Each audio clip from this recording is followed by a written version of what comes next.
こんばんは。おやすみジャパニーズチャンネルのともです。今日はいつもより少し静かなお話をお届けします。これは月と地上がつながった美しいお話です。それでは聞いてください。かぐや姫。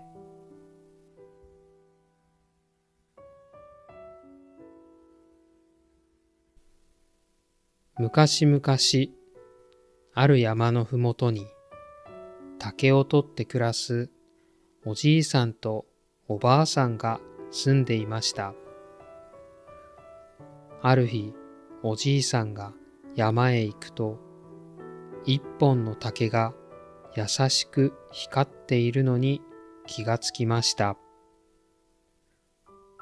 そっとその竹を切ると、中には小さな女の子がちょこんと座っていました。なんとかわいらしい。女の子はにっこり笑いました。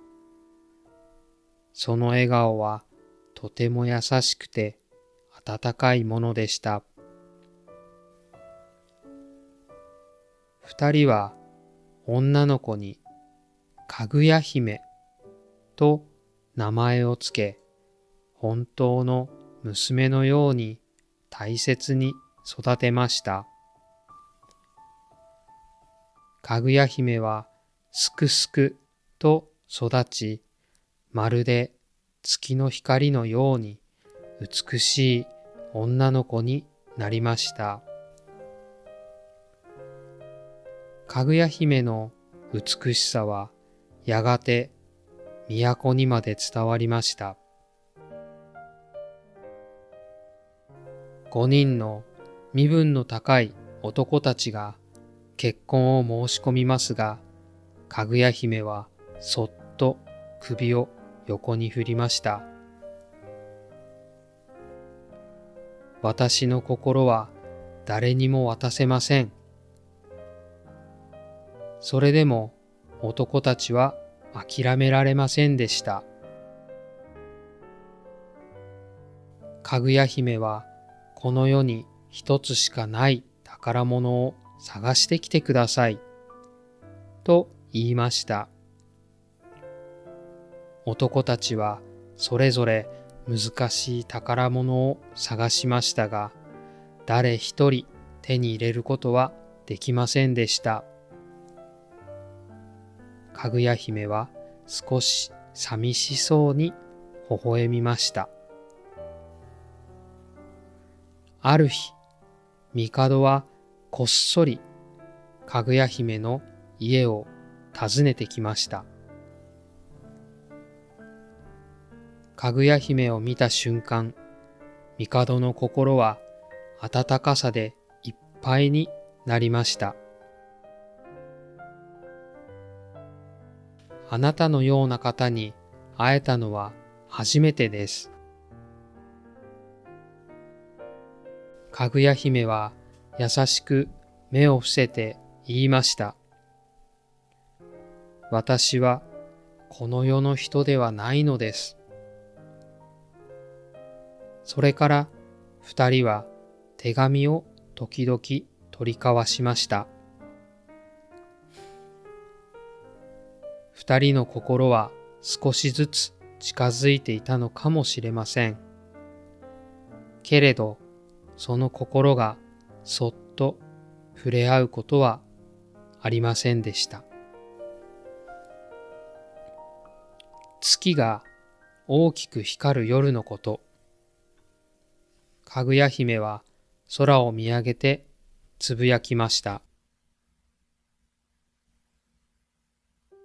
もうすぐ私は月に帰ります。おじいさんとおばあさんはかぐや姫の手を握り、首を横に振りました。行かないでおくれ。ここでの暮らしは私にとって宝物でした。かぐや姫は帝への手紙と不老不死の薬を袋にそっと忍ばせました。月の光の中、月の使いたちが空から降りてきました。かぐや姫はそっと立ち上がり、おじいさんとおばあさんの手を握りました。ありがとうございました。お二人と過ごした時間は私の心にずっと残ります。三人の目には涙が浮かんでいました。その時、帝からの使いも駆けつけました。帝様のお気持ちは嬉しいです。でも、私には避けられない運命があります。かぐや姫は不老不死の薬と手紙を入れた袋を帝の使いに渡しました。そして帝からの最後の手紙を胸にしまい、振り返らずに月へと登っていきました。かぐや姫が月へ帰った後、帝は空を見上げていました。ある夜、使いがかぐや姫から渡された袋を届けました。帝はそれを手に取り、静かに言いました。この薬を飲んでも、あなたのいない世界に意味はない。でも、ありがとう。帝は家来たちに言いました。この薬を一番空に近い山へ持って行き、燃やしなさい。白い煙が空へと昇り、まるで思いが月に届くようでした。その山は富士の山と呼ばれるようになったのです。今でも富士の山から白い煙が昇っていくのは、かぐや姫と帝の深い心が残っているから。そんな風に言い伝えられています。おしまい。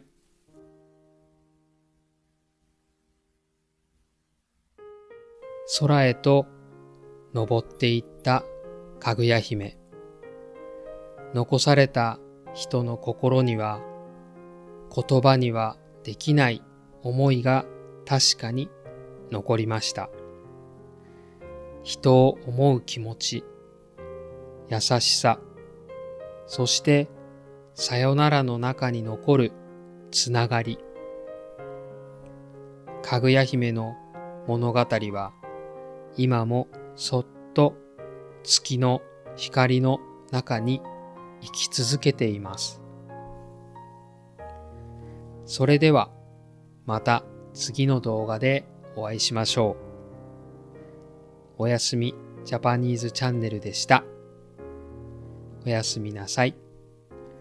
いい夢を。